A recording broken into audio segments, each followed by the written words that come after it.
Thank you very much. Right, good evening, folks. Thanks for this opportunity to share some of our thoughts on preparing for independence.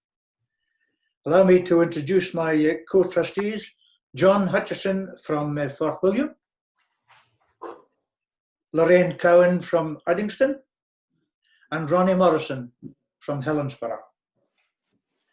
Now let me start by providing a little background to this constitutional debate.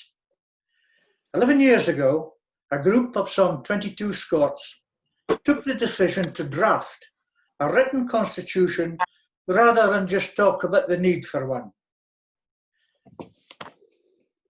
After some 2.5 years, the results were assessed by Dr. Elliot Bulmer, who at that time was a research director for the Scottish Constitution Commission, chaired by John Drummond.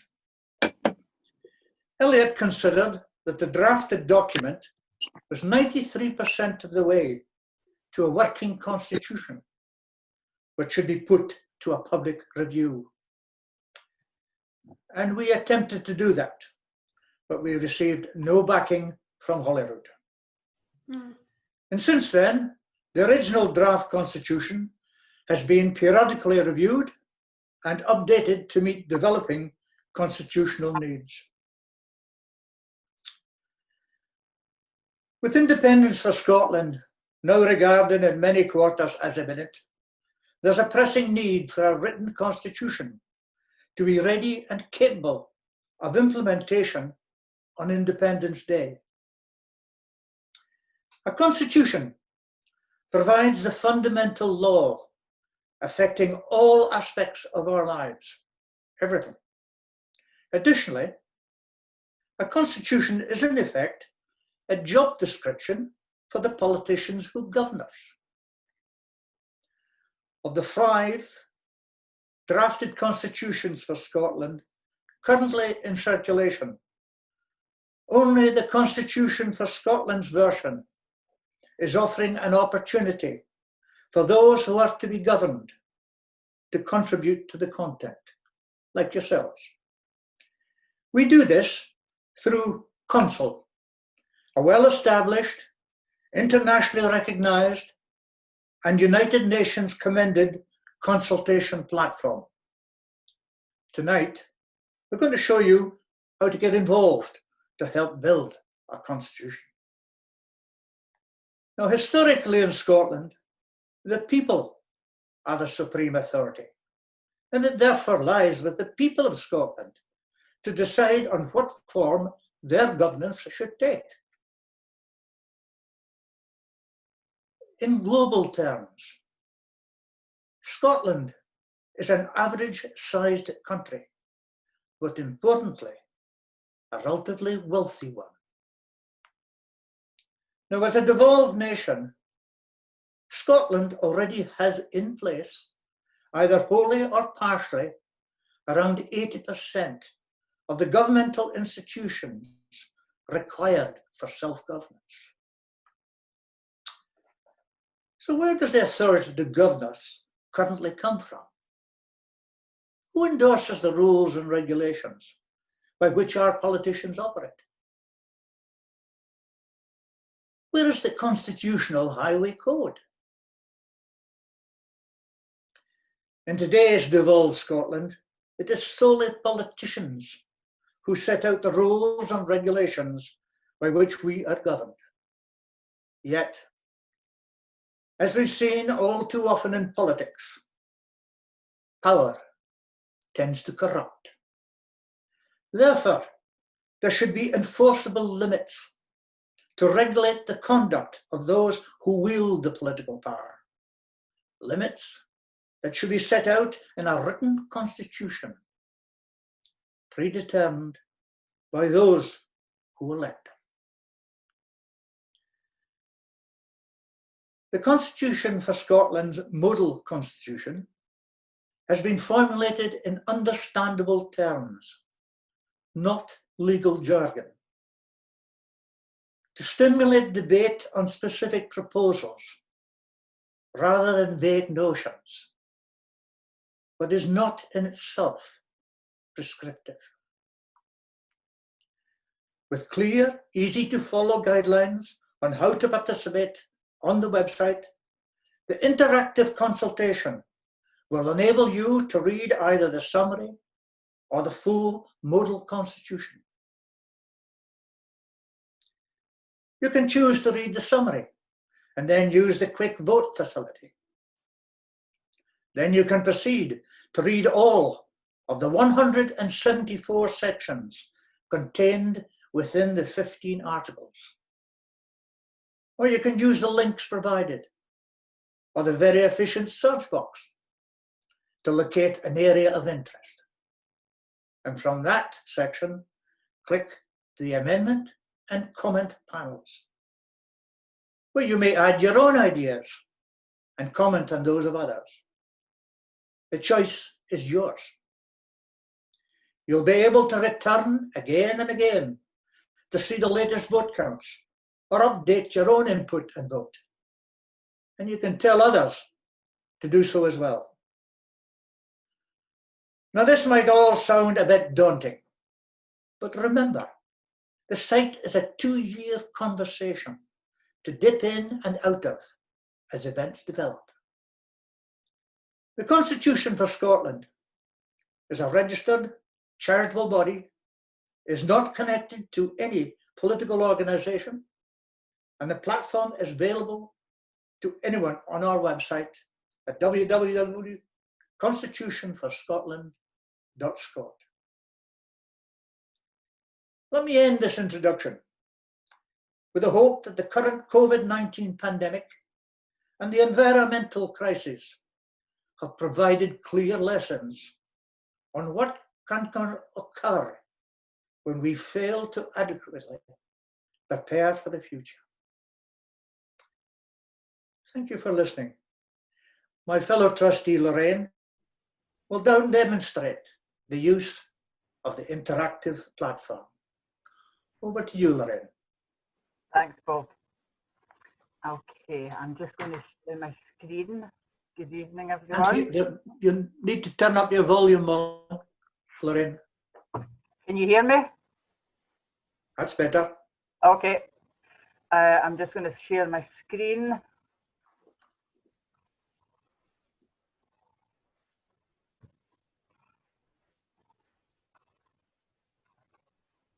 If I can get it. Right. Can everyone see that now? Yes. Okay. Okay, so what we have here is the Constitution for Scotland website, where this is where you can register for an account on the consultation site. There are in fact 2 sites. There's the website and then there's the hub. And the hub is where you will input your ideas, suggestions, comments, etc. So the first thing you have to do is to register for an account. It's a fairly simple and straightforward process, the same way as you register for accounts with most other websites. If I then go to sign in, once you're registered, you can sign in.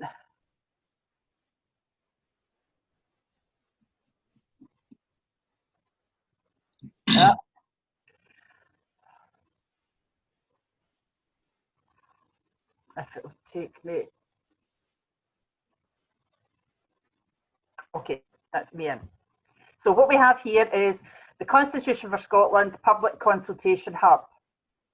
So if we have a look across the top here, Model Constitution, Quick Vote, Articles Index, Help, always useful, Moderation, which just lays out the moderation guidelines, and the guidelines for users. Everyone will have to have a look at the guidelines for users and read through them. If we go back to the Model Constitution, it has taken us into the hub. So here is the box that Bob spoke about in terms of putting in a search term. You then search the Constitution and it will take you directly to if you have a particular area of interest. What we have below here are the summary articles. there are 15 articles. And these are then further broken down. Here's Article 1 broken down into 12 sections. Okay, so if you multiply the 15 by approximately 12, you can see that, what is it, 174, Bob, we end up with? Aye, that's the latest count. So it could be quite a lot to take in all at the one time. So we would suggest that you take it a bit at a time. You can download a PDF and print out sections as you wish, because I know that some people, myself included on occasion, it can be difficult to read too much on screen. We then have the quick vote. So if, having looked through the articles in summary here, you are in broad agreement with the fundamental ideas behind the model constitution, then you can do the quick vote. But as it says there, this in no way affects your freedom to comment, amend and vote on any or all of the individual sections. So if we go to quick vote, you can participate in the poll and see whether or not you are broadly in favour of this idea of the model constitution. If, however, we want to comment, amend and vote on individual articles, we go to the Articles Index. We'll just go straight to Article 1, which deals with supreme authority, sovereign territory, citizenship and immigrants. So let's look at the latest comments.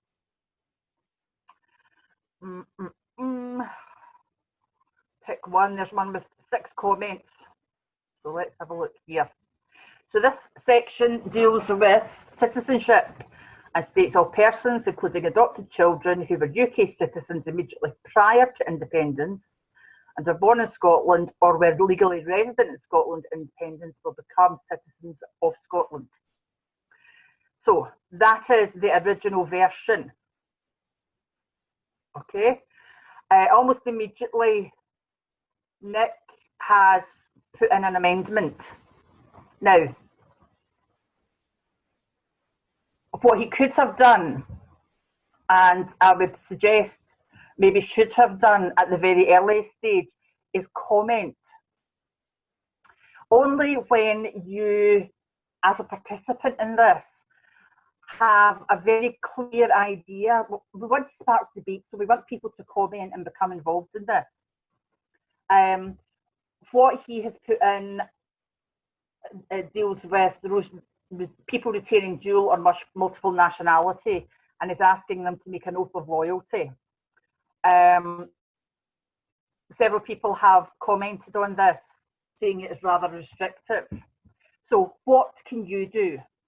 Well, what you can do, if I can move this out of the way, is if you're in agreement with the original section, you can vote on it. Okay, so I've voted thumbs up. It's given me 7 thumbs up, 1 thumbs down. If I subsequently change my mind and decide that I don't actually like that section, I can change it, and it changes it from a 7 to 1 to a 6 to 2. You only get 1 vote in any section. And if you change your mind, your original vote comes off. Okay. If you want to comment on what Nick has said, simply press here and type in your comment. When you're happy with what you've said, publish the comment. If you come across any comments that you think are inappropriate or offensive, flag them, and the monitors will check these out and make a decision about whether or not we remove them. If, for example, you wish to propose an amendment, come down to the bottom here. First thing you have to do is confirm that you have read the guidelines before it will let you do anything. And then you would input a headline, which would give a very brief descriptive overview of what the changes that you're proposing to make. You must then submit your proposed amendment, and you can't just put in the change that you want to make. You have to formulate it in the same way, for example, as this is. So if you are making an addition to this, you would copy and paste this whole section, and then down in the proposed amendment, add in the bit that you want. Very briefly, I want to have a look at, let's say, Article 8. Public finance, domestic currency, central bank and funding. So here's, again, is another section that I looked at earlier. There are 4 comments. So the original version states, the government is required to raise a significant proportion of its public revenues in the form of ground rent or an equivalent form of land taxation from Scotland's greatest natural asset, namely its land, its airspace and the seas under Scottish jurisdiction. There are several comments that have been made, but as yet no proposed amendments. And the point here is that there's been a comment and there's been several people in agreement. But until this is turned into a proposed amendment, you can't vote on it. So there are times where it's appropriate to make comments, and there then comes a time where it's appropriate to make it a proposed amendment so people can actually vote on it. Okay. If at any time you have any problems, any issues or any questions, you can always go to the help tab and you can contact us at info@constitutionforscotland.scot. Does anyone have any questions?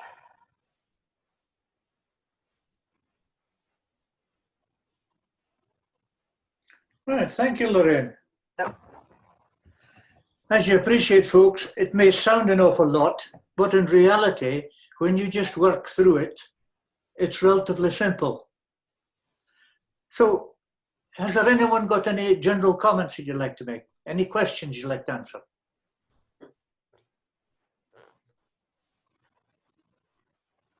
I would like to say something, okay? Olive Muir. I feel it's very accessible and people may put in differing comments. Well, I feel, you know, I've never seen this before, that's why I'm saying it. I feel you could have a lot of different opinions. How do you get it narrowed down for a vote? Well, what we're going to do is, when people put in proposed amendments, we will look at those on, say, a monthly basis.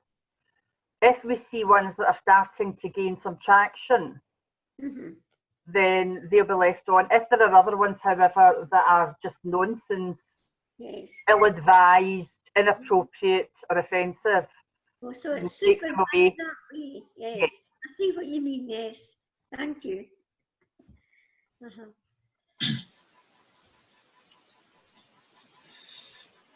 Can I ask a question, Bob? How many people have you got signed on so far? Because I assume you need quite a good variety of people. Yes, there's quite a variety, and we'll welcome anybody and everybody. We have no objections to anyone, as long as they're polite, as long as they're actually putting a positive comment through, or eventually, after a number of comments, a proposed amendment. It is, as long as it's done in accordance with the guidelines, we'll welcome anyone to enter into the conversation, because this is a conversation. It's not something that's going to just happen overnight. As Lorraine says, periodically, we in the administration, we will actually overlook the the various proposed amendments, and very much dependent on how the votes go is what decision we take, whether to leave them in or leave them out. I would at this stage say that over the years, we have had one general policy. Any changes have to be done on a majority basis. There is no one person saying, I'm overruling everybody else. There must be positive votes before any proposed amendment is accepted. Can I just put in here very quickly? As Bob said earlier, this is a 2-year conversation that we're looking to have. We are looking for as many people, as many Scottish citizens as possible to become involved in this process. We want everyone to have their say. Now, when you say constitution, to most people, they just look blankly at you. But once you start looking out at specific examples, believe me, they suddenly have an opinion. And there will be parts of it that you are more enthused about or have stronger opinions about. That's fine. You can decide that you only want to comment on those or vote on those. But once you get into this, it will it will suck you in. We want as many people as possible with as many opinions. And even if it ends up as something quite different from what we have originally formulated, that's fine by us. Thank you. Raymond? Right, that's the limit. Right, once, how is the intention to bring this to the attention of the Scottish Government and persuade them to take it on board? Because I feel it's such an important aspect to take through in the vote to a referendum or a plebiscite election. The Scottish Government already know about it, but they have actually made no contact, and we have in fact kept them in touch with what we're doing, but we've had no response from them whatsoever. So how do you plan to overcome that? By sheer weight of numbers, as and when there are more and more people involved in the Constitution, then there will be comments, and that in turn will put pressure on the government to respond. It's the only meaningful way to do it. Plus a petition. We could also consider a petition at a later stage, yes. Thank you. Hi there, Colin Morrison here. Did you start from scratch with this, or is it modelled on any country or countries? When we first started this off, there were a team of about 7, and then we expanded out. And the condition we actually put in for the people who are coming in, that they must read the constitutions of at least 3 countries. Over the years, I would say that I've read the constitutions of approximately 28. There is no common denominator. There is no regular set format to a constitution. The actual range of content is absolutely phenomenal. Some have just a few pages. Others have hundreds of pages. We have to make up what we want to cover the requirements of our country. Can I ask a question? Certainly. Yeah. If after independence, whatever government is in place wants to draft their own constitution and start again, is that possibly likely to happen? I've no idea, but it's quite possible. Anybody can actually start a constitution, and the current government have 2, or actually 3, 1 interim and 2 regular ones. But the point is that unless we, the people, have direct input into the Constitution, what politicians write suits politicians, doesn't suit the people. It's one of the things that you see the trend when you read the constitutions of multiple countries. Some have been written by politicians for politicians. Mm.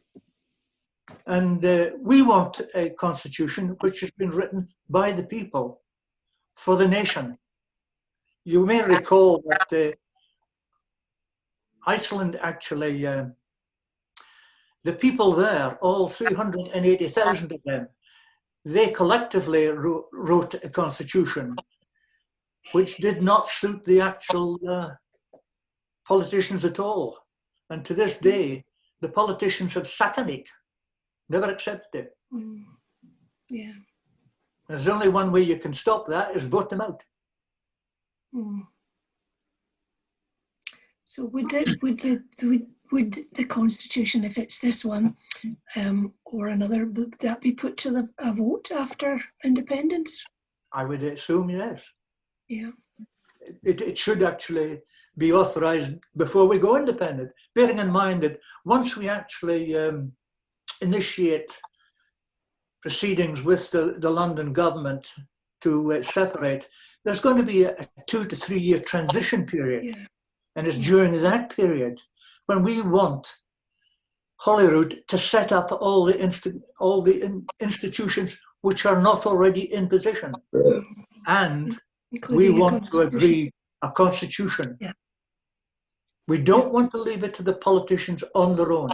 It's a joint effort. Good. Our Thank you. purpose is to make sure that we have the weight of numbers behind this so that they can't ignore it. Yes, that's the only thing politicians really worry about, is the votes, which is why we're actually talking to you so that you can get involved and you can tell your friends and they can get involved so that we spread it. But it's not going to happen overnight, but it will slowly start to grow, and we need to build momentum. Any other questions? Yes, can I ask a technical question about the editing of the comments and so on? I've been looking at this off and on for a few months now without actually registering to do anything. But one of the things I was looking at was Article 2, where I felt that there should be another article inserted in it. Now, looking at the guidelines, I couldn't see any way of proposing that. There is actually a procedure for inputting a new section. I could only find a procedure for writing a new article. Can I pass you over to John, who's our Yeah, please. guru down? Hi, Johnny. That's interesting. I think I thought there was a procedure there, but if it's not clear, then we need to find it. So you obviously can't put your proposal into one of the other sections. Well, as I say, I have not yet registered to put in any proposals. I was looking at the guidelines of what to do. Is your, without necessarily going into it just now, unless you want to, might you be able to fit it into one of the other sections in Article 2? Well, yeah, I looked at that, but when I looked at the articles, it was actually about trade union rights, which I think should be in the Constitution. Aye. There is an article about free assembly. I would expect to put it in afterwards, but that, of course, requires renumbering everything else. Yeah. I was just wondering if there was a procedure of doing it, or would you think about a procedure for putting in a completely new section? But there has to be a procedure, and if it's not, if it's not clear, we need to make it clear. I think that the plan was originally, and we may have to change this, that you would propose an amendment which would state add another section, and then state what section you would want, if it was an article or a subsection of an article. Mm-hmm. That would be picked up by the monitors. Yeah. Can we research this, Tommy, and we can come back to you through Ruth? Yeah, and sure. Give you clarification on that, because it needs to be clear, and it's not just coming to mind here. I'm trying to look at it on my other. Yeah, doing it live on air is never a good idea. No, but No, it should be clear, and we'll come back. So we'll come back to you through. Yeah, because it's just that otherwise I feel it's a bit restricted to your articles or your sections, and you know you can comment on them, but you can't add anything. Exactly, because that's not what we want, because we're not claiming, you know, a prerogative on wisdom here, and without making, you know, too big a point on the whole issue, what we're trying to offer here is not so much, you know, the draft constitution, but it's the process of involving all the people. And as others have said, I mean, we can't really control what any future government might do with this. But if we can go forward saying there are, you know, X thousand people have been involved and endorsed this thing, then they can't really ignore that, because the expectation is that there probably would be a constitutional convention or a national convention, or I can see this might be the business of a citizen assembly. I just don't really know. I mean, we're not in control of what a future government will do. But if we're able to go along and say, you know, there's so many tens of thousands of people actually behind this, then that has to get it off to a good start. And we can do no more than that. Well, I mean, one of my main problems is that I do not wish to campaign to get ourselves out from a sovereign parliament to vote for another sovereign parliament. No. Well, I think you're kind of reaching to the converted here, but we're all anxious about that, and we've watched what's happened elsewhere, and I mean, Bob's mentioned Iceland there, and if you get a chance to see it, there's a super film called Blueberry Soup, I think it's called, about the process that the Icelanders went through, and they went through it all in good faith, and Facebook and everything. They had village hall meetings, and they came up with this constitution, and the Parliament said no thanks. So you know, it's got to be people power. Yeah, I agree. Thank you very much. Can I just come in there, Tommy? Is it okay if I hand your email address to John? Yeah, sure. Yeah. I can get back to you. Thank you. Now then, Teresa Duffersey. Teresa?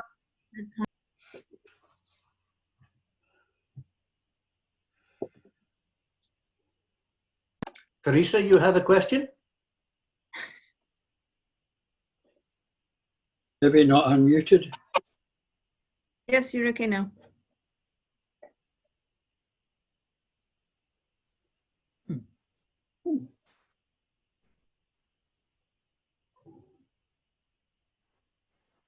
Well, shall we move on? Has anyone else got a question? John has. John? Yeah, there we are. Can you hear me? Yes. First of all, I'd never come across this before, and I think it's very exciting. And a major reason for that is that it seems to me to be an early and perhaps even a unique example of using information technology to get a genuine public participation into something. And I think this is extremely interesting and very important. And I just wondered whether we're the first in the field, or whether you've actually got any examples of people trying to do this already. Because I don't think the Iceland one was like that, was it? No. I just wondered, you know, is there anybody else at it as well? Because it would be useful to see how they, especially if they're in front of us, how they've been getting on, you know. As far as we know, we're the first in the field. Mm. The Consul website has been used for single issue participation before, but that would be equivalent to one of our sections. The fact that we've got 174 of them has never been achieved before. So we're leading the field again. That's what Scotland does quite often. Oh, yes. Yeah. Thanks very much. Bob, can I just add that it's worth a wee look at the Consul website. It's just do a search on Consul and like the card, and I'm looking at it just now, and it's been used in 35 countries, 135 institutions, and 90 million citizens in these countries. So the principle of using this software for public consultation is well established. And I'm pretty certain the Scottish Government has used this platform Ronnie might help me on that, but I'm pretty sure Scottish Government has used it as well. So, I mean, that's a useful attribute too. Thanks. Question? Patricia? Yeah, I was wanting to know if the only way to take part and learn was by going online. At the moment, yes. That is the only way we can actually have. Unless you want to go through to, well, it is the actually only way at the present moment. I have just to help Bob here. I mean, we did have in mind, setting out a program of village hall meetings, of course, pre-COVID, and but that's obviously knocked on the head. But of course, yes. And we also spoke about having good enough IT that people we could put a terminal in a village hall, and people would be free for an hour or so to have a wee look through what's there, and we could demonstrate it. But anyway, that's not. Yeah, it's true. Yeah.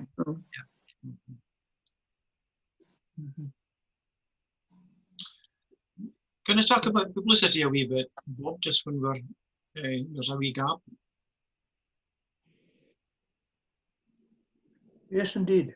Aye, it's just we were talking about trying to get the word out to other people. Now, clearly, we got into the national when we launched. We're also in a publication called Suar Alapa, which is Free Scotland. It's published by the Edinburgh Yes Hub. Some of you may get that, some of you may have seen it. We've put a piece just away today to iScot, so we're expecting to be in iScot next month. We're speaking to Scots Independent as well, and we're also trying to get a regular position in the national as well. So what we're really trying to pursue here is to keep this opportunity in the public eye, because it's an ongoing thing, word of mouth, yes groups, etc. I think Bob's also speaking to the Yes Registry, trying to get into Source Direct and things like that. So over a period of weeks, we need to get the word out and get people to have a shot at this, because whilst it looks daunting at first, if anyone has put comments in a newspaper article, it's just exactly the same as that. You go to the bottom of the article, you put in your comment, you post your comment. It's just really straightforward. So we're working at that at the moment, trying to get the word out to people. Thank you, John. Thanks, Paul. Any other comments, folks? Can we try Teresa Duffy again? Say again? Can you hear me now? The voice might be a bit funny, but Teresa can't make it, so I'm in her place. I'm Brian Allen from Aberdeen. Can you hear me okay? Aye, no further. It's just that sometimes it's worked on the phone and sometimes it doesn't. And today it decided it wasn't going to work. Anyway, I know that Dr. Mark McNaught has been working on a constitution. And there's another guy in Brussels. So this refers to somebody else who asked the question earlier. I think it's Brussels. But he's trying to sell books, I think. But he's a constitutional expert. So I don't know if you've been in touch with these guys. Yes. We've been. So it's one that's Elliot Boomer, who was actually our mentor in the original days. Oh, yeah, okay. And Dr. McNaught, we've actually had a couple of meetings with him as well. So yes, we've been in contact with him.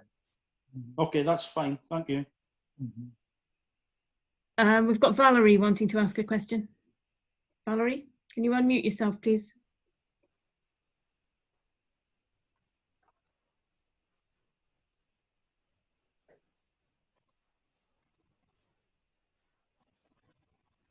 Yeah, sorry. Do you see this as something that could be worked through with the Citizens' Assembly anytime in the future? Yes, I think it's an essential part of that, because they're looking at the key issues. And as and when it goes onto their agenda, I do not know. But the more people we can get involved in it, the larger the movement, then the more likelihood it is going there. But yes, it will need to be discussed in full at an official level, and hopefully, eventually, it'll go to a national convention where they can actually formalise it before it actually goes to Parliament for formal wordsmithing. Thank you. I think, Bob, if I could comment on the Citizens' Assembly, in my mind at least, I would hope that that would be quite a distance down the road, Valerie. In that if it goes to Citizens' Assembly, I think the expectation is that something would go in there and come out, after the prescribed period, and that would be the matter settled. So personally, and we haven't really got a position on this, I don't think, personally, I would rather it's out to the broader public first and it runs for several months, and then the upshot of that could then go perhaps to a Citizens' Assembly to try to get a clearer endorsement at the end of the day. But if we go too quickly to Citizens' Assembly, I think that potentially deprives the general public of a shot at it. Sure, thank you. Yeah. Definitely.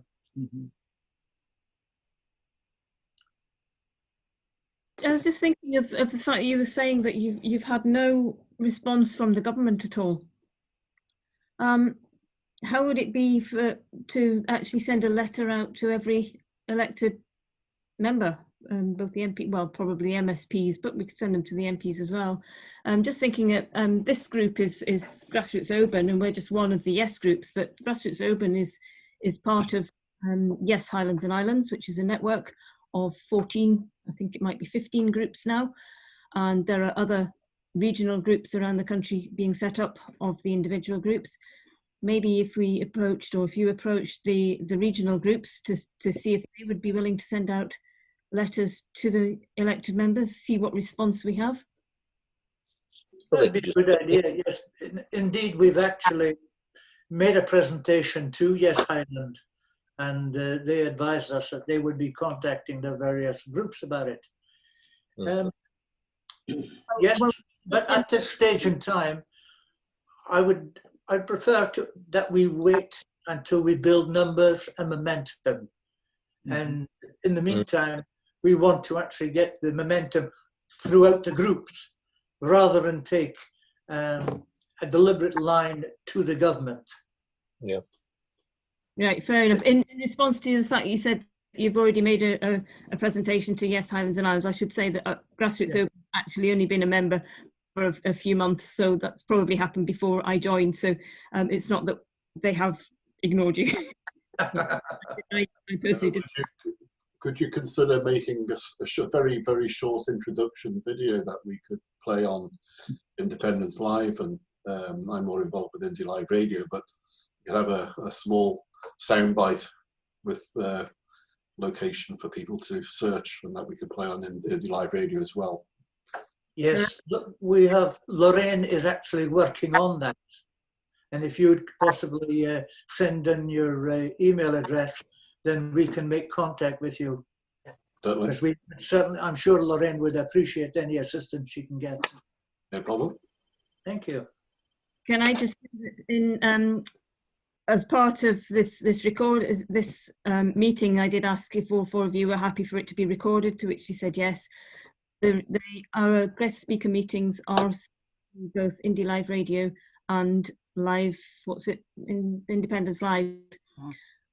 They usually broadcast round about the week after the meeting's happened, so there presumably will be something coming out on both those medias about this meeting. That's very good. That's much appreciated. And we put it on our YouTube channel as well, which for those who want to find out about that is called Yes Argyle. There will be a go on YouTube as well. To pick up on the point about government, it is our understanding that there is an awareness at the top of government as to what we're doing. But at this point in the whole independence trajectory, I don't think they obviously want to become directly involved. And to be honest, we don't want them to be involved either, because our focus is on creating something where the people of Scotland, the people who live and work here, actually get to determine what it is a new Scotland will become. And we don't want to put that into the hands of the politicians too soon. Could I add a wee point to Lorraine's remarks there? Very good, Ronnie. I think if we look into a crystal ball, we're going to have a completely different set of politicians when we eventually get independence. We're going to have another election. I don't know, it may be 2, 3, 4, 5 years hence, I don't know. But I would like to envisage that one day we can go to the hustings and ask these politicians, have you heard of the Constitution for Scotland, Mr. Candidate? And if you haven't, why not?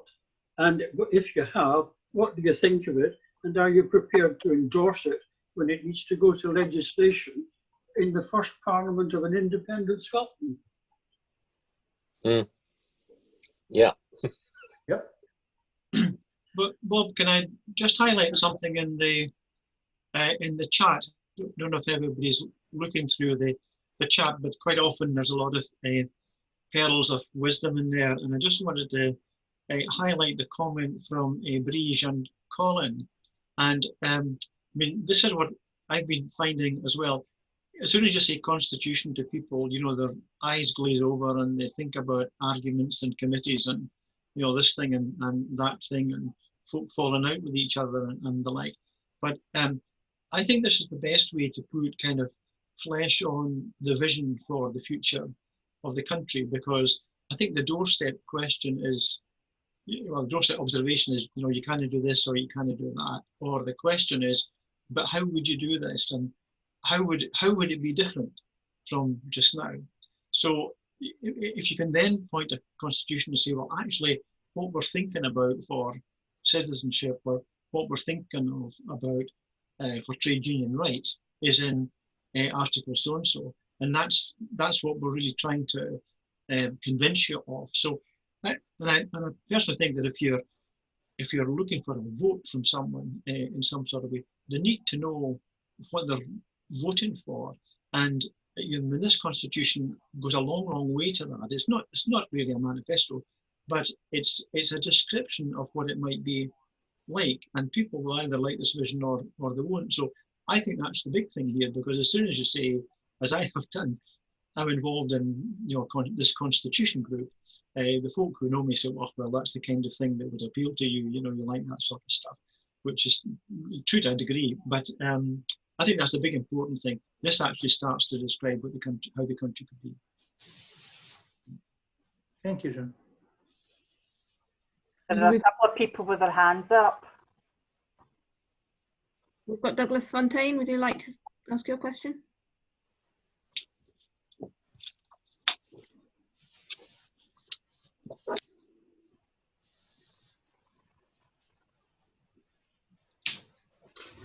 Yeah, one thing I'd like to say is this is definitely a very good idea.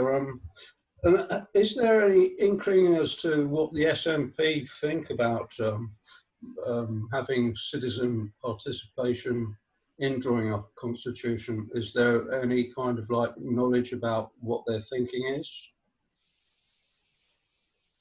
I think we'd have to ask the SNP that, because they've not actually made any contact with us at all. And we have offered. We've even spoken to, and well, I've spoken to at least to 2, 3 of their MSPs, and they've come back with no comment at all. They're just not taking a position officially. Unofficially, it's a different thing. But we are getting no official feedback. So, as you say, the way of progressing things is with numbers. How many do you think that at the end of the day you might be able to get signed up and actively involved in this? How many adults are there in Scotland? There's more than 6 million of us. Well, if we got 4 million, that'd be grand. Okay, thank you very much. No, I think we should actually bear in mind, folks, that we're past the stage of saying we're going to be an independent nation. We are going to be one. We're going to return to the status that we had before. Most people are not even aware that Scotland was a united, unitary political entity over 150 years before our southern neighbours were. They were still warring tribes. We were a united nation, and we've been one for 1,500 years. And 300 years of colonial rule has not broken our spirit at all. I'm a Scotsman, and I'm going to beg one. Not only that. It sounds to me that it's a little bit late just now, but it would have been an ideal resolution to have gone for conference for those who are here who are also members of the SNP. Yes. It wouldn't have got past the National Council. No. Depends with how much support. You know, there's numerous resolutions that do get passed around from branch to branch and look for additional support. My own branch, for example, has supported one, which I think is probably going to get quite a substantial amount of support for consideration for discussion at conference. But that's also gearing up from, okay, most of the occasion we're talking about yes groups, but in this particular case, I'm talking about SNP branches, that if there was a loss of weight from branches calling for a support for a particular resolution, then it stands a greater chance of being heard. That's the way it should work, yes. And actually it does work that way, because I know at the last conference, I was asked to actually communicate with 3 different branches because I was an outsider. They wanted support, and they asked me, will you actually talk to these branches? Because they knew I'd been in contact with them, giving presentations, etc. over the years. And it was a successful exercise. It's just they should be doing it themselves.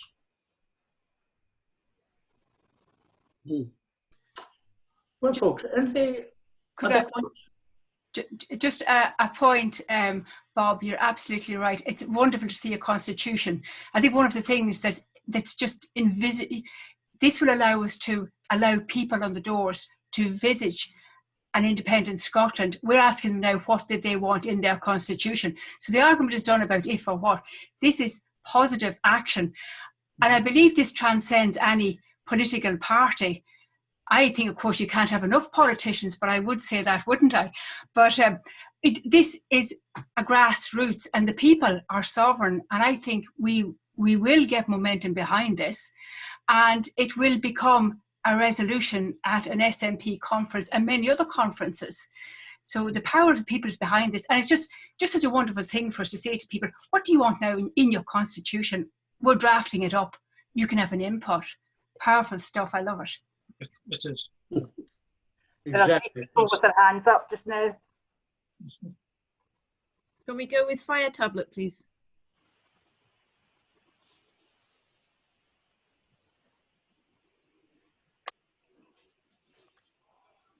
Fire tablet, can you unmute yourself? Oh, you have done. Bottom left-hand corner. No, it's all right. They are unmuted, but fire tablet, whoever you are, would you like to ask a question? Yes. Is it me? No? No, is it not me? No, it's not you.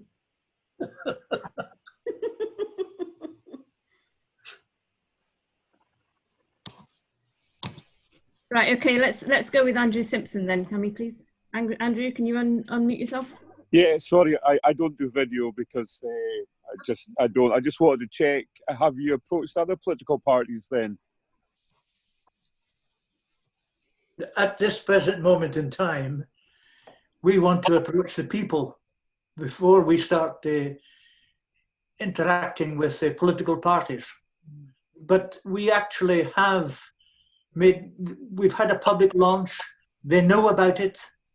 We know, I personally know individuals in the Lib Dems and in Labour who are familiar with it. So they know about it and they will be watching. But we do need to build momentum before we start making direct official contact with them. Thanks. And just to follow up, how can we promote this for you? Talk to everybody you know. Anyone that isn't, if you can get interested in actually interacting and participating, please do so. Thanks. Comment about it on Twitter or Facebook or whatever. Whatever. Brian Allen, could you like to ask your question? Can I just say first, thank you very much for all the work that's been put into this. And I think it's amazing that what you've done. And I'll certainly share it as much as possible within my groups. I don't really have a question apart from that. Thank you. Can we try with Fire Tablet again? You appear to have come to us. Fire Tablet, would you like to ask a question? You have your hand raised. Is that me? That's you, yes. Okay, I was just going to note that Thurso and District SNP have a resolution, citizenship in an independent Scotland, and that's something that they're hoping and looking to other branches to support, but they're putting that forward at conference. I wonder if anybody else has seen that and if they would want to make any comment. Does this tie in with the kind of thing that this constitutional... Well, that's it, really. It sounds exactly the sort of thing we should be involved in, citizenship. Mm-hmm. Well, I was going to say, do have a look at that resolution by Thurso, because it may well be tie in with the thinking here. Thank you. You've got...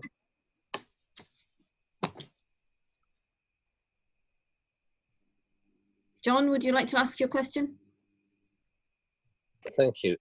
There's just one thing that just occurred to me, which is this is all online, which is fine, and I mean there are ways for people who aren't online to actually get around it, which is okay. One worry I've got is how do you protect the site and what's on it from the ungodly? I mean trolls and whatnot, and cyber security generally. Have you thought about that? Yes. Yeah. We've thought about it in depth. And yeah, good. But in the main, it is an open site. Yeah. We monitor it regularly. If there's any inadvertent comments, it's up to both the users and the actual monitors to actually flag it up, and we will remove it. But we do expect that there will be attacks eventually. So far, we haven't suffered too much at all. Yeah, that's good. Thanks. I think, Bob, just to clarify a wee bit more on that, we're working with a seriously well qualified and experienced IT professional. It's not this group of IT amateurs who have been doing it. I mean, Ronnie has been leading the IT side of us, but we are involved with someone, who has built in various protections, against the obvious trolls and the like. Now, these things are never 100%, but we have taken precautions, as I say. Could I add a wee bit to that, John? Could I add a wee bit on security matters? Certainly, carry on, Ronnie. Just to say that we take a copy every day of the site, so that if a serious cyber attack were made and the site was taken down, we won't lose all the voting records and all that sort of thing. Let me just add a little bit about the voting process here. Everybody the main reason everybody has to register and have their emails verified is so that we don't get multiple voting taking place and fixing of set questions, etc. You only get one vote, and if you try and vote twice on a particular section, you'll find that you just don't get anywhere. But so there is really one vote per email registration. So someone who is not computer literate, but would simply need to have someone who can arrange an email address for them, and that gives them an identity which enables them to vote. All these votes are automatically, this is one of the features of the thing, they're automatically ranked. So the most popular, you just press a button on your section that you're interested in, and it will arrange all the amendments in order of most popular vote. And that is constantly changing all the time. So the most popular is there for you to see just at the press of a button. That's it. Thank you, Ronnie. Good. Bob, can I comment on something else that's on the chat line here? Ronnie, who's just spoken, is our treasurer. So this is another really encouraging thing from Briege and Colin here. I mean, they're I'm joining their fan club tonight. Their question is, do you need funds? So Ronnie, do you want to hear a wee bit about the donating opportunities on the website and how that works, please? Okay, yeah. Preferably, the easiest way for most donors is to go to the About Us page on the site, and you can actually make a modest donation by PayPal or credit card. Ideally, you can offer as little as £1 a month. £5 a month is terrific and of great value to us. The cost of our IT operation to date is about £5,000 or £6,000, discounting all the volunteer hours that are put into it. But we're still trying to recover some of that, so we're very glad of any donations. Thanks, Ronnie. But perhaps you should just talk about not the details, Ronnie, but just what the kind of things that we've had to spend money on. And the console platform and modifying it to our needs is the big, was the big expense. Yes, the console platform is an international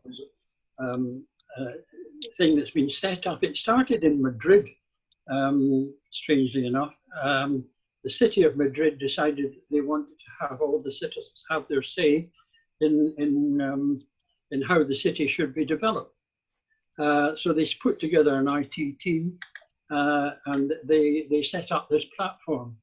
They invested quite a lot of money in it, but having done that, they then said that they would make it open to the world to use for similar purposes. It'd be taken up by New York or dozens of other city-states. And then it's been developed beyond that by individual users such as ourselves coming in and say, we take hold of the basic concept and processes which have been set up by Console, and then we tickle away here and tickle away there, and we trim the whole process to suit ourselves.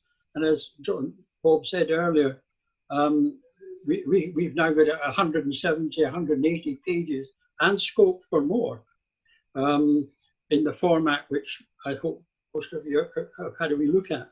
And that is quite unique, but it is still fundamentally based on this thing that was done 10 years ago by the city of Madrid. Good, thank you, Ronnie. Ruth has asked if we have approached SIF for funds.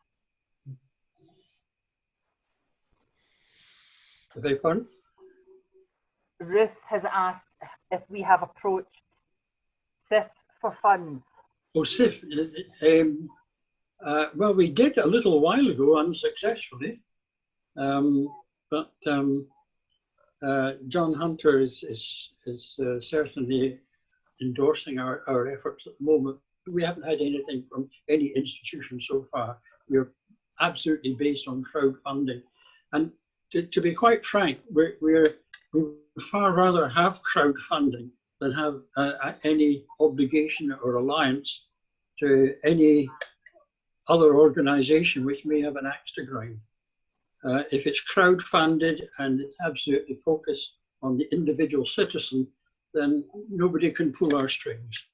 It's a grassroots operation, and the grassroots will afford to actually fund it as necessary.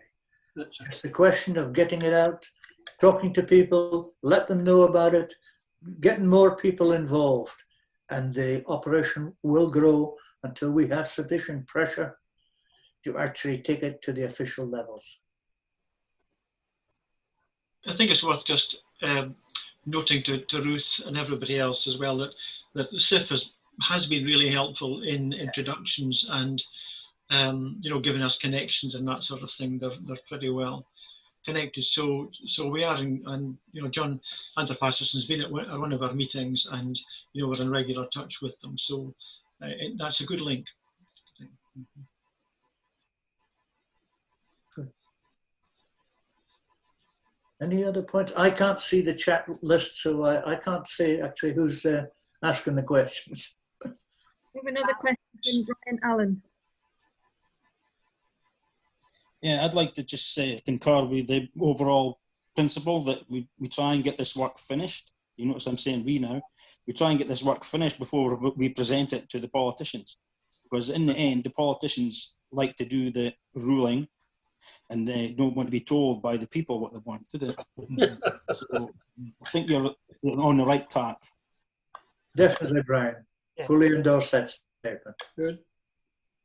Bob, on the chat line, there's one or two people who are planning to give publicity to the project. Emily is saying that, going to information on the women's page, and there's other people offering to share it with various groups. I mean, that's exactly what we're needing. People to have a wee look at it, reassure themselves that it's not as complicated as it might sound. It's a bit more interesting, and it's not a kind of dull and dusty process, and hopefully they'll tell other people about it. So there's a lot of encouraging comments on the chat line. Good. There is one area where some of the ladies might be able to help us. I've been attempting to make contact with Women for Independence, and to date, I've had no feedback from them at all. So if any of you can actually have a word with them, let them know about us and ask them to make contact. We'd much appreciate that. So that's at a national, you've been trying that at a national level, I think, Bob. Yes, indeed. Aye. I don't have the local contact, the local contact, so I can't actually operate at that level. So your help would be appreciated, folks.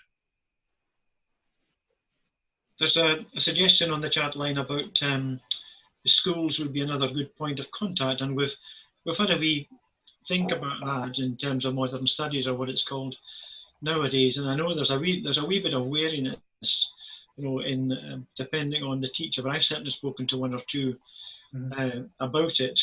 I mean, I think this basically depends on people's view as to whether this is political or party political, or what it is. I would argue that it's certainly not party political, but it is political because it's about the governance of the country. But I mean, so is modern studies. So I think there's a job still to be done there, and I think if we manage to get a bit of momentum built, then we might have a better chance of getting into schools.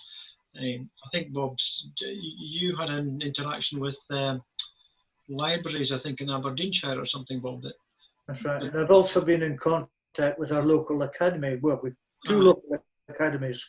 And the actual head teachers there, they would like to get involved, but don't feel that their superiors would look very kindly at this stage.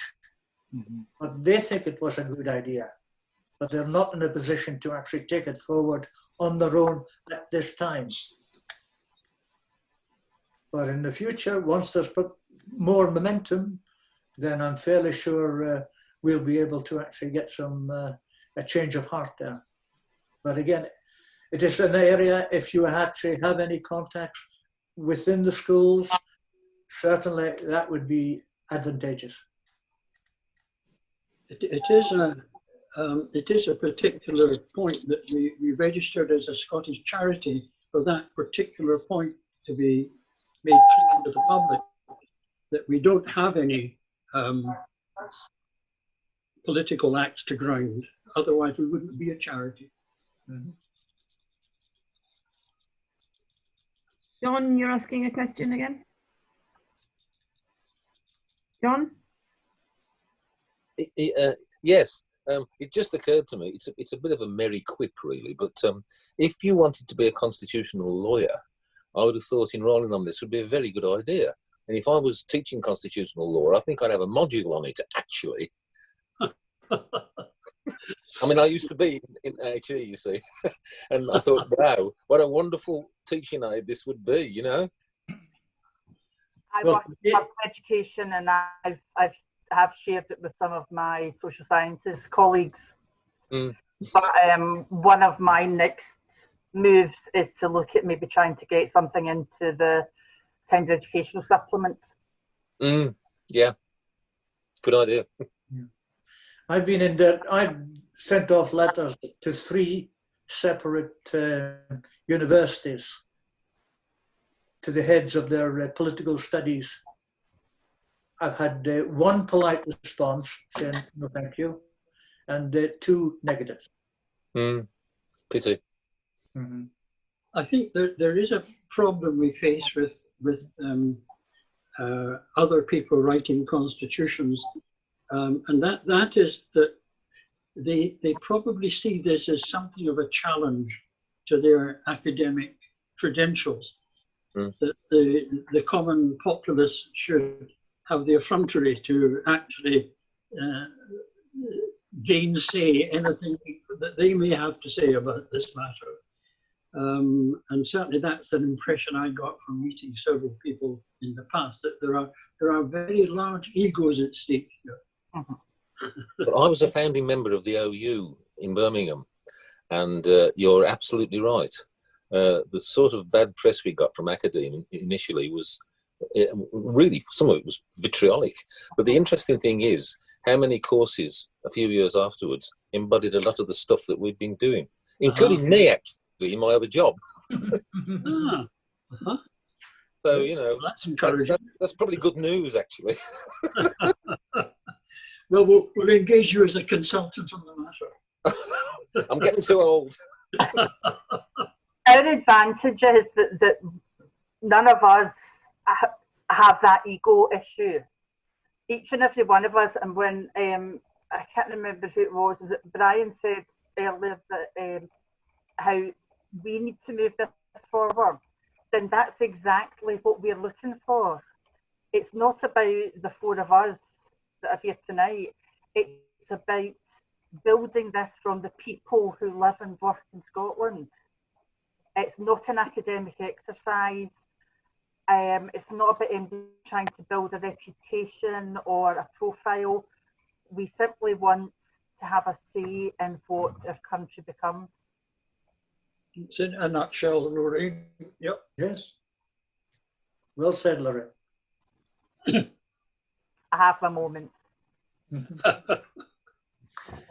So we're sharing with all of you. Any other comments? Norman Martin?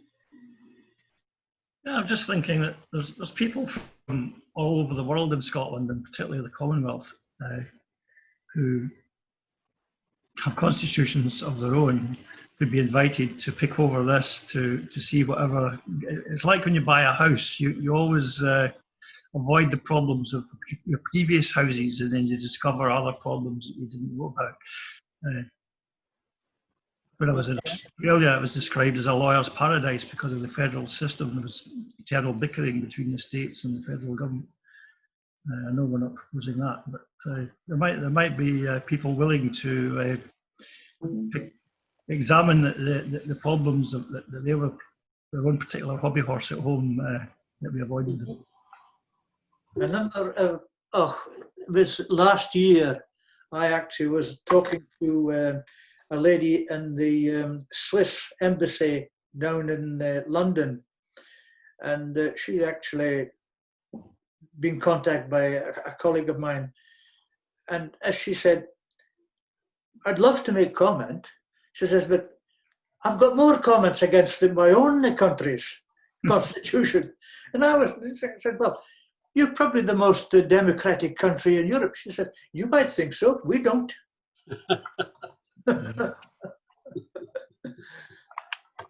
We're still our own best judges. The breadth of scope and capability of Scotland. Like myself, I spent most of my working life outside Scotland. I always came back. And as you say, we've got people who've emigrated into Scotland, emigrated out of Scotland. It's an ever-changing scenario. At the moment, we are being subjected to a political system which is very much inward-looking. But the Scots, by nature, have always been internationalists. We keep an open mind, or some of us do anyway.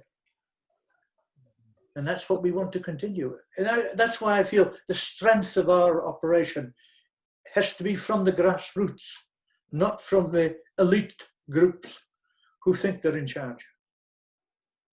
I'm just thinking that our new Scots could have a voice in this. Aye. Well, one of our earliest contributors is a very erudite and obviously something of a, I don't know if he's a constitutional lawyer, but he's certainly a lawyer. And he is centered, I think it's in Guatemala, is it not, Bob? Yes. And he is called Caledonian. That's his nom de plume. And what he wants to see is that the Scottish diaspora, who have to work abroad at the moment, should still have a say in the Constitution. And in fact, he's put forward an amendment to the fact that it shouldn't just be rich Scots who are resident in Scotland who have a vote, but it should be Scots who are on the electoral register who should have the vote. So, yes, the diaspora has a lot to say on these matters. Yeah. As part of the original 22, one of them was actually a gentleman, I think he lived in Virginia, USA. And he had left Scotland about 40 years beforehand. He's no longer with us. But he was a very useful member of the original team.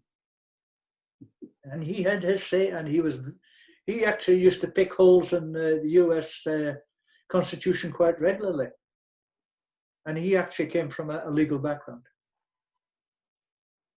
This is the actual wealth of knowledge and store of information which we can tap into, and have done, and want to continue with. But again, I think the focus has to be that we don't want this led by lawyers or politicians. Both lawyers and politicians can have their say like any of the rest of us.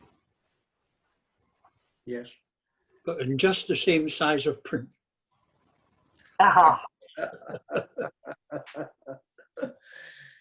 Any other chat issues we can talk about?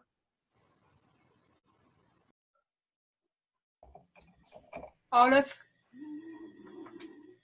I would like to ask if the title of the Constitution is the People's Constitution. Is that the title of it? The People's Constitution, no? We don't have a title to it. It is at the moment just the Constitution. It's a draft Constitution for Scotland. I see. I see. That's having the people in it is quite a good idea. Yes. Show people what it is, you know. Mm-hmm. Yes. Yes. Thank you very much. I'm very interested in this. I don't know anything about it, so I will try it. Well done. Well, don't worry, because we didn't know anything about it either when we first started. Right. Thank you. Patricia? Can you tell me, I wasn't here when the last vote was, the last independence vote. What stage did you get to on the Constitution then? Or is this all new completely? The actual Constitution was started in 2009 and was in fact submitted at a meeting in Holyrood in 2013. And it was ignored completely by every political party. Oh, so they didn't raise it at all? They didn't do any work on having a constitution? They did, each political party did their own thing, and they did not interface with us at all. Oh, but you did exist. You existed. Okay, you did exist then. Or the people, people obviously existed, but you yourself, were you working on it then? Yes. Okay, okay. Right. We actually had a draft constitution available when I actually asked one of the MSPs to actually host a meeting for me at Holyrood. We invited some 24 different public organizations, including 4 political parties. Not one of the political parties sent a representative. Gosh. Wow. Yes.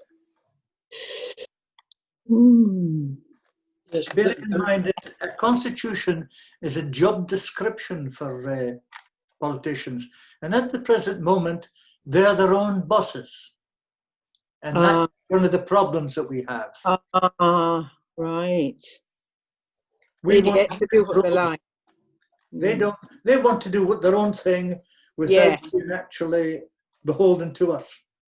Okay. What the Constitution does is it actually sets the limits on the powers of politicians. Crikey, no wonder Britain's in such a mess. Yes. They have one. We're one of only 3 countries in the world which does not have a written constitution. Can I come in with a comment from 2014? I happen to have the Scotland's Future document in front of me. There is a couple of pages about constitution, and perhaps the key sentence: the pre-independence legislation will place on the Scottish Parliament a duty to convene an independent constitutional convention to debate and draft the written constitution. Did folk hear that? Yeah, right. Yes. So it was there. Well, I think we just carry on with our work and present it once there's enough of us. Yes. And this is an advanced stage. Yes, indeed. That is exactly what we need to do. Yeah. And the politicians won't move until there's pressure on them. Pressure. Yes. Is needed. The pressure is needed. Yes. Sorry, because I have been to meetings of the women, Edinburgh Women for Independence, and I'm quite surprised that you have approached them. Have you? I've attempted to approach them at national level, and they have never responded. Can you tell me roughly when? I think the last time I attempted to contact was about 2 months ago. Yeah. Okay. Can I suggest they're quite a strong group. They're quite a strong group. So it's very important to hang in there, for us to hang in there, you know, because they are strong. They can grow.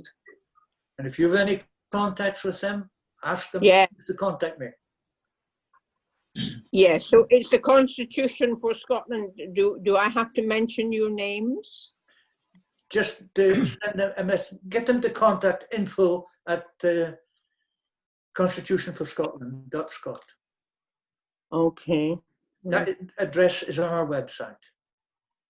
Okay. Or you can contact me direct. Ruth, can you give you my personal email address? And if you can get them to contact me direct, that would be an alternative route. It'd be much appreciated. Yeah, thank you. Bob, there's back to the chat line here. There's a comment from Cameron here, who is saying if it's a people's constitution, then we will require to get hundreds of thousands behind it before it's time to get the politicians involved. And of course that's correct. And he makes the point that unless we achieve that, then what we are doing is really just another pressure group. And that's correct as well. So I mean, the only way this will have impact is if we're successful in getting an awful lot of people behind it. Yes. Otherwise, it's just as Campbell says, it's just a pressure group. Exactly. Yeah. So let's achieve that. We go aim for 1 million. And I'm not being funny either. Pat looks like she has a question. Yeah, I was just thinking about Leslie Riddoch, who seems to have a lot of power, a lot of inroads into all sorts of different areas. Has anyone thought of contacting her, or can we do that? I've been in I know Leslie personally, and I've been actually, yes. I've been keeping her updated with where we are. I'm quite sure that when it's suitable, she'll come on board. Mm-hmm. Yeah. A very positive person. Yes. Okay, we've got Dot McKinley. Oh, hello. It was just to say there had been a webinar the other night for the International Bar Association, and they were debating the implications of the internal market bill for the UK, and also they'd previously done it about Europe and so on. They're very concerned about everything that the Westminster government has been doing and how that challenges the rule of law. So they were beginning to talk about the importance of having a written constitution or not, basically. But it was people like Helena Kennedy, Dominic Grieve, Joanna Cherry, and I've forgotten the other participants. But that webinar is still available. So if you look up the International Bar Association, you would be able to get it. So it may have implications for, how receptive some people might be towards the development of a written constitution. Well, thank you very much, Doc. We'll follow that one up. Yep, thank you. Can I just say that if you look in the chat, Carol Inglis has just put up a link to that page where you can see the implications of the internal market. Yeah, I can't see the chat line, so if you could keep a record of that one, John. I've got that, Bob. Yeah. Good.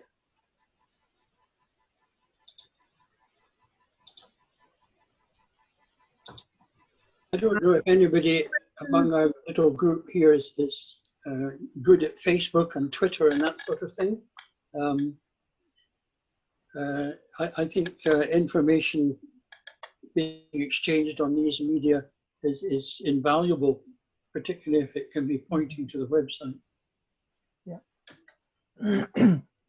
Yes. I've put a lot of stuff. Well, I've tried to put quite a bit on Twitter. That I've only got about 200 followers. So you haven't been squeezed out by Mr. Trump. Well. No, Twitter is something that we've got to properly develop yet. Yes. Mm-hmm. I put our handle on this earlier, but I'll do it again.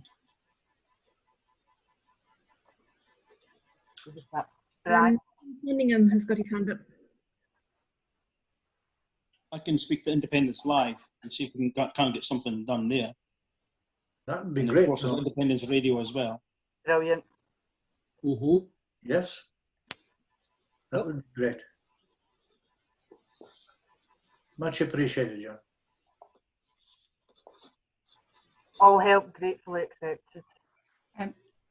Norman Cunningham.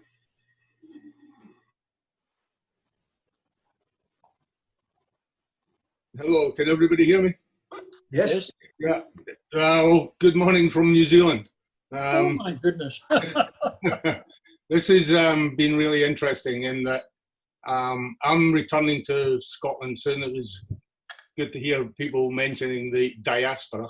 I came back last year to Scotland after many years working around the world and based in New Zealand for a long time.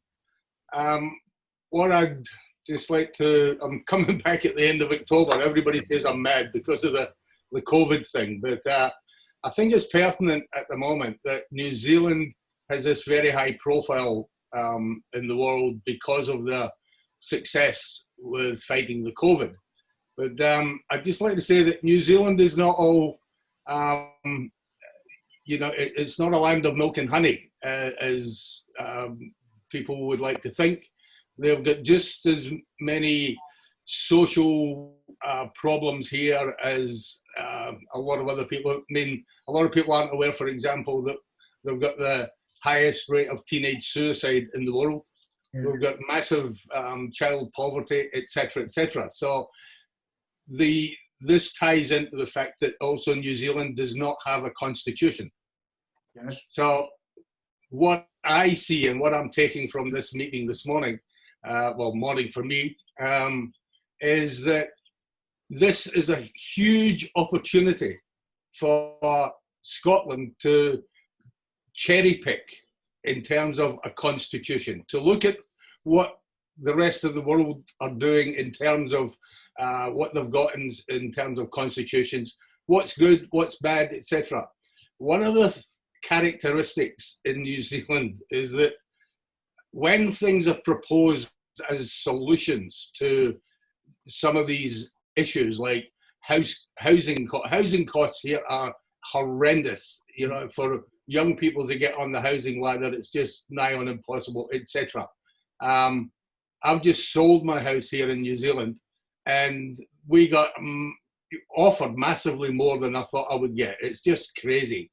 But what I'm saying, in New Zealand, what often happens is that they look at the rest of the world, and when things are proposed that work elsewhere in the world for addressing some of these issues, they sit back and say, oh no, well, we have to check and research whether that will fit New Zealand conditions, whether it's applicable here, etc., etc.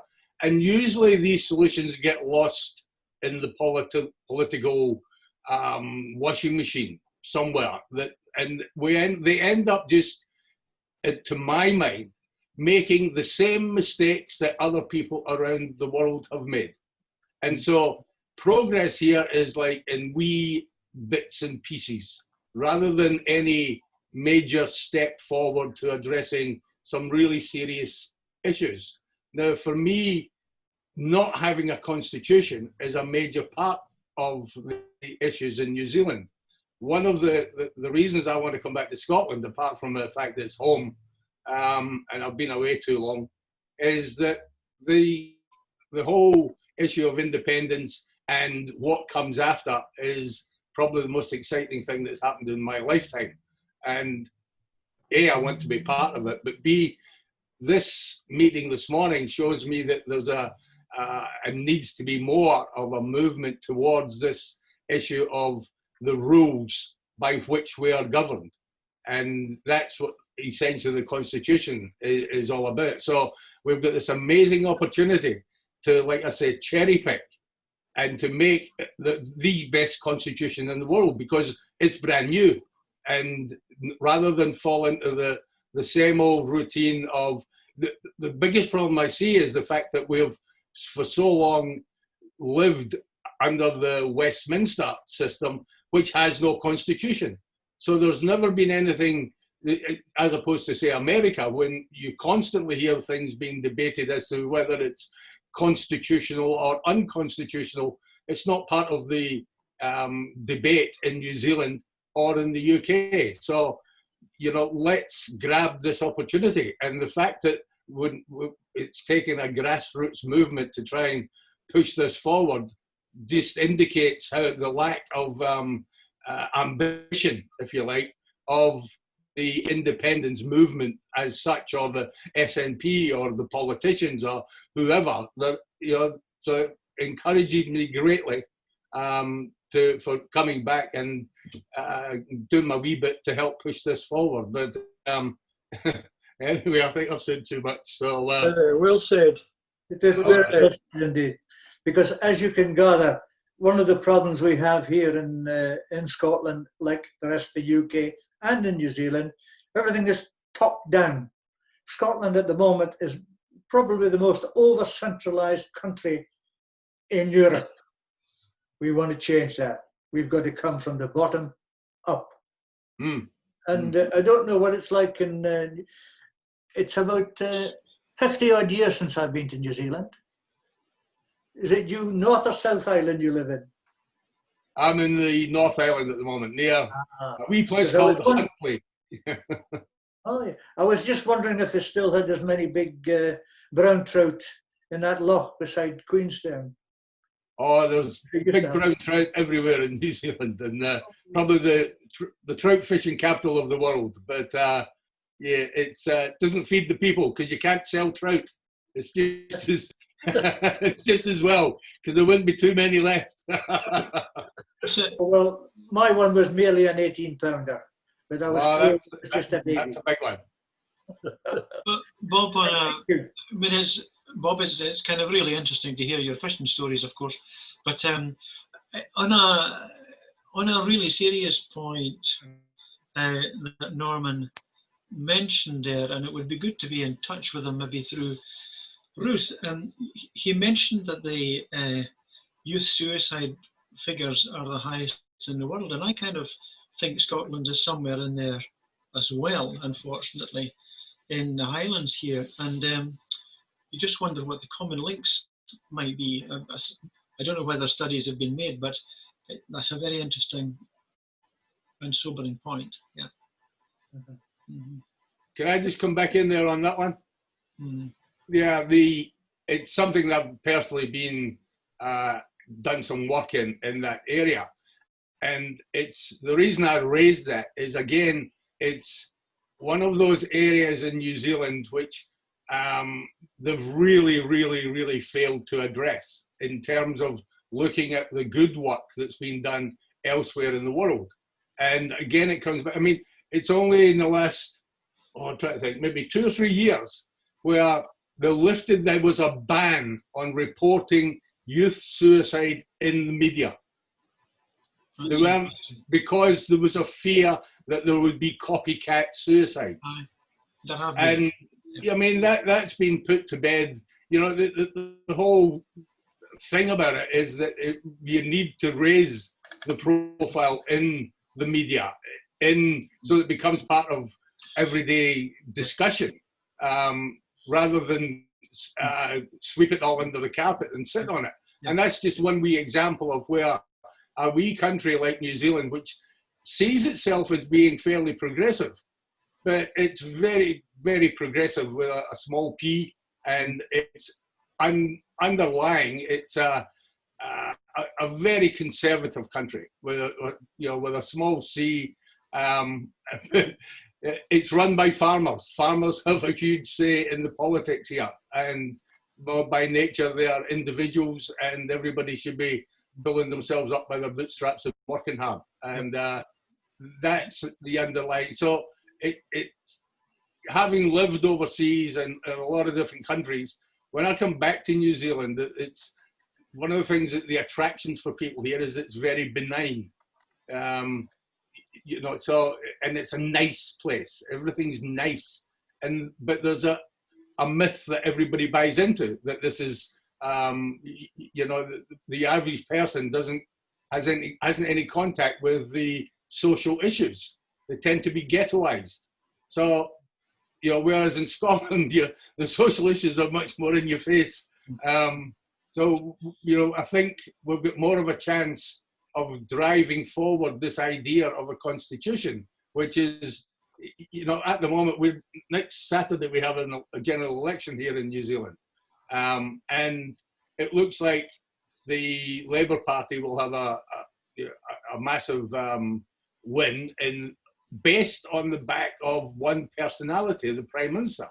You know, people vote because they like the Prime Minister rather than voting on the policies, etc., etc., and how well she did in terms of possibly the COVID thing. So, you know, the people are very fickle in terms of the what they decide to vote on, or rather than the policies. And whereas a constitution will go a long way to raising the issues that are really important in terms of the behaviour of politicians and the lies they're allowed to tell. I mean, the promises that they're allowed to make without following through, the whole electioneering business of trying to achieve popularity rather than doing what's best for the country. And so this business of a constitution coming from the people, that to me is the best thing that I've heard about in terms of the whole post-independence issue. Well, you're quite correct, because to a great extent here in Scotland, it's also about personalities rather than the actual facts and figures. And again, we want to change that. Aye. So when you come back, for heaven's sake, do your best for us. Well, I'll be in touch after my 2 week self-isolation. Well, but before that, I'll see your name on the list of new users on our site. Right, definitely, definitely. Can I just come in? We have a question from Kathy Hanaway of Stornoway, I believe. We've been trying to ask a question for a while. Kathy? You there, Catherine?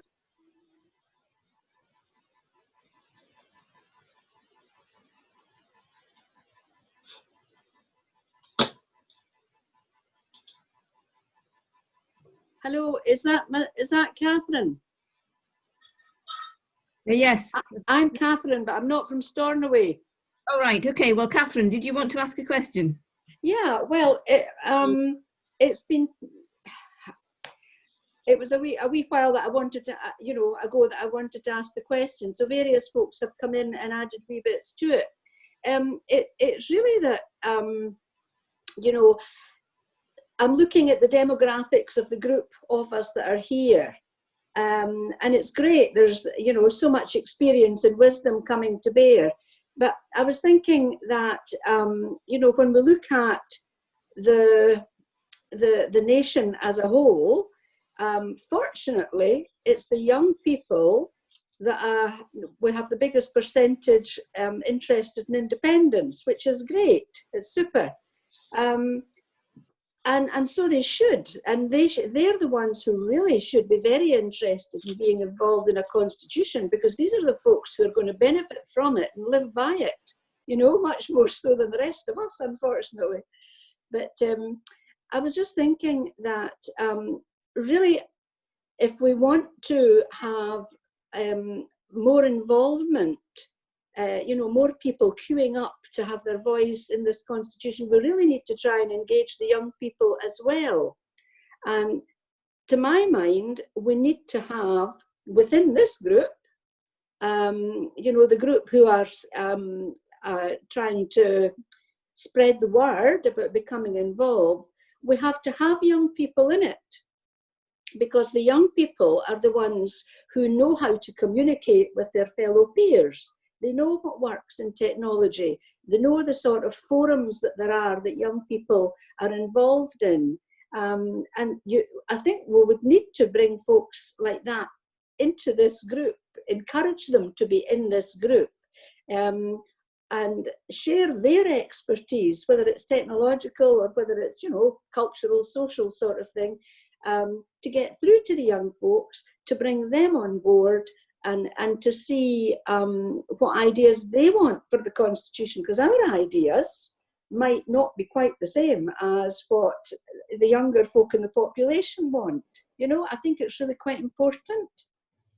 I could quite agree, Catherine, and I can assure you it's not for lack of trying. But the Youth Parliament have never responded. Young Scots organisations not responded. I've spoken to, in my own local area, I've spoken to a number of youngsters. Oh yes, very interested, but they never come forward. And again, they're talking Facebook, Twitter, Instagram, etc. Yeah. I'm afraid Lorraine's probably the only one that even knows what that's all about. Lorraine's not on Instagram. That's for me. So, I can assure you, we have tried, but at the present moment, we're just not really getting there. Well, there's a job for everybody here who's absolutely. Yeah, I agree with that. We've all got families. We've all got you know, children, grandchildren, and they all have pals, and you know, to try and encourage them and to use their expertise for us. And remember, Christmas is coming up, so you can hold that over them. I've got 3 nephews, all very illiterate in IT, and oh yeah, they think it's a good idea. They will not get involved at this stage. Don't ask me why. They just don't want to know. They just, as they said, look, we want to be able to buy a house now. They live in the now. They're not thinking long term like we are. We have tried, and we'll keep on trying, but we're not having much success. Do you know, somebody spoke earlier on about Leslie Riddoch. Now, Leslie Riddoch has a lot of knowledge about Scandinavian countries and how they involve, you know, across the community. Yes. Would it be worth, you know, asking her a wee bit about this? What's the way? Right. What's the way Right. that these countries bring on their youngsters and involve them? Because they do have community groups and so on that are very active, you know, in well, in all the various councils that they have. I've spoken to Leslie about this, and once again, at this moment in time, she's just not getting involved with us. I've actually done this. I've done the same, Bob. Actually, so, but we keep going. Yes, we're stubborn now, fogies, and we're going to have a breakthrough, and eventually we'll be taken over by the younger generation. That's the intent. We don't want to dictate terms. The whole of the Yes movement is struggling to get the young people involved, but I think probably once we've got a stronger, you know, a date and such like, the young people will come forward, and then it will be in the schools and such like, and probably at that stage they will get much more involved. But at the moment, I think every Yes group across the country is struggling to get the young involved. Yes, I'd agree with that. Once they do come on board, they'll come on board wholeheartedly, and they'll take it up. Maybe it's got to get worse before it gets better. I know this is a bit pessimistic, but, you know, I don't know. Maybe. Well, this is why we're in for the long haul. It's not going to be a short-term project, this. We've been at it 11 years so far, and we've got another 3 to go before we go independent. I don't know whether in due course we may be able to get enough funds to engage a really competent PR company who could professionally put our case in front of the younger generation. If we get the resources to do it, I think that's probably our next commitment, isn't it, Bob? Yes, indeed. Up to this point, we've kind of self-financed this because we believe in it. But really, if we can get financial support from a groundswell of people, then all these things become possible. Yes, that's right. Can I just come in here again? Yeah. I've been, from afar, I've been following very closely the whole Commonweal movement, and they've done huge amounts of work, but I'm thinking now that I don't remember anything in the vast reams of information and proposals that they've put out, anything about a constitution.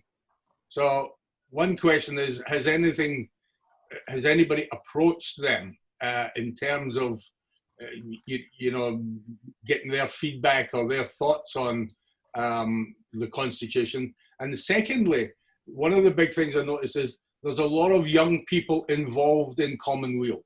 They're running Zoom meetings to address things like how they best communicate with people, how they best fundraise, etc., etc. And a lot of the people driving that are young people. So there is I'm just thinking off the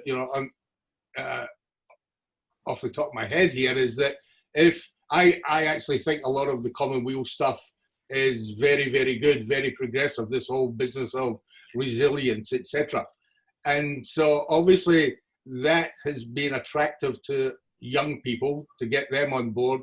And so if you could use that somehow to introduce the whole concept of a constitution, that might be a way into that demographic that, again, is not represented here on my screen. I mean, I just see a bunch of near geriatrics and old fogies. I mean, and I include myself in that as but I think it's really important, the point the last person raised about really capturing that demographic, and it won't be easy, especially at the moment they're all focused on parties and getting out of lockdown. So I'm just wondering if there's from Robert, if there's been any what your feedback is on the Commonweal thing. We are working closely with Commonweal, and prior to the actual lockdown with the COVID, Robin McAlpine, our director, attended practically every meeting we held in Glasgow. So he's fully up to speed with us. We stay in contact with him. He's a wee bit dischuffed with the actual political leaders at the present moment, but certainly we actually have, well, in addition to the Constitution, we have actually worked with Commonweal on a number of other projects. And not only that, we've co-hosted the various meetings with Commonweal. At this moment in time, they're doing nothing directly on the Constitution because they know that that's our field. But having said that, they're fully aware of what we're doing, and we fully support their range of activities as well. Because there's not just Commonweal are excellent. We've also got Business for Scotland. There's a number of very competent organisations promoting a whole range of issues for Scotland to look forward to. And it's all coming from, shall we say, the yes movement. There's nothing coming from the politicians. But we are in contact with them, and definitely. Robin, well, we're in, I would say, Robin and I are actually in contact at least every 6 weeks.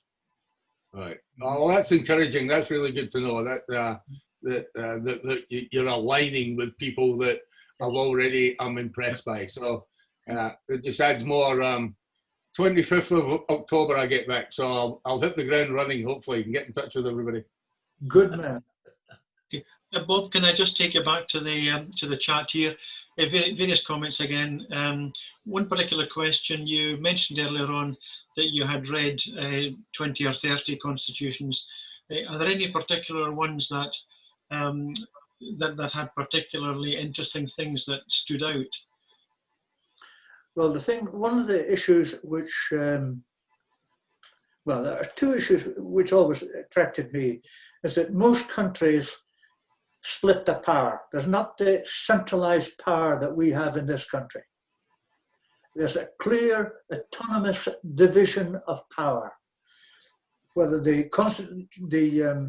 Norwegian, the Swedish, Denmark, you probably all know them, but most people are probably not aware that the German constitution is one of the most devolved constitutions in the whole of Europe. And it was imposed on Germany, primarily written by the British. All right. So that is an aspect that we actually want to bring in, this division of authorities. Because a nation taking a decision at one level on a national basis, that's suitable for certain issues. There are other issues which can only really be meaningfully done at local. And then there are issues which, for perhaps financial reasons, can be done at regional level. This is one of the key issues that we actually require to move into here in Scotland. We used to have it until it was removed for convenience by the Scottish office operating from London. We want to get back there. The other aspect which always attracted me was the actual Swiss federal system. They don't have one person talking for a whole 4 or 5 years. They have a different spokesperson per year. It does away with the personality issue. Most of you probably don't know who the actual current equivalent of the Prime Minister in Switzerland is.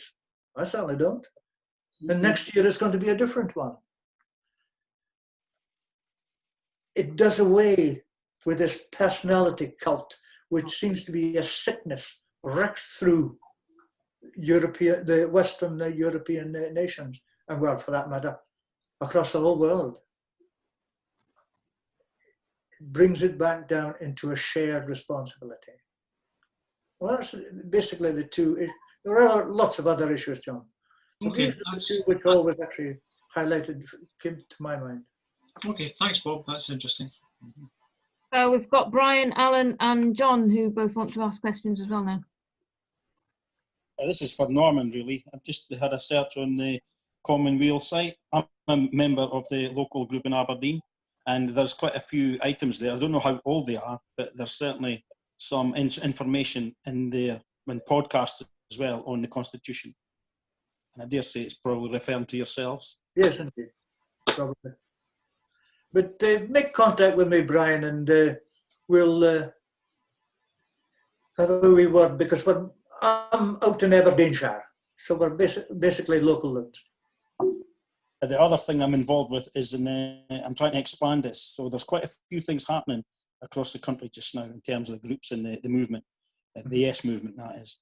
And I work with the Aberdeen Social Centre, and it's an activist centre, and XR Rebellion, the Extinction Rebellion, are part of that. They're an affiliate of that group. So there is a contact there, so I can use that contact and push the Constitution through that way as well. Excellent, excellent. Well, Ruth can give you my email address, and you can make direct contact. That would be the best way, Brian. Will do. Good man. Right, folks. John, you want that skydiving happening? I'm seeing that. John, you wanted to ask a question?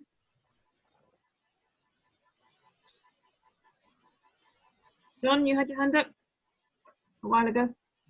For me? So I was trying to draw attention to the chat. That's, no, it was a different John that's just called John. Just yeah. John. Oh, sorry. It might have been me. Sorry, Bridge. I was just Ruth. I was just agreeing with something. That's all. Okay. Anybody else got any questions? Well, in that case, I think that brings the meeting to a close, which is pretty perfect timing, really. We've got 1 minute left. So just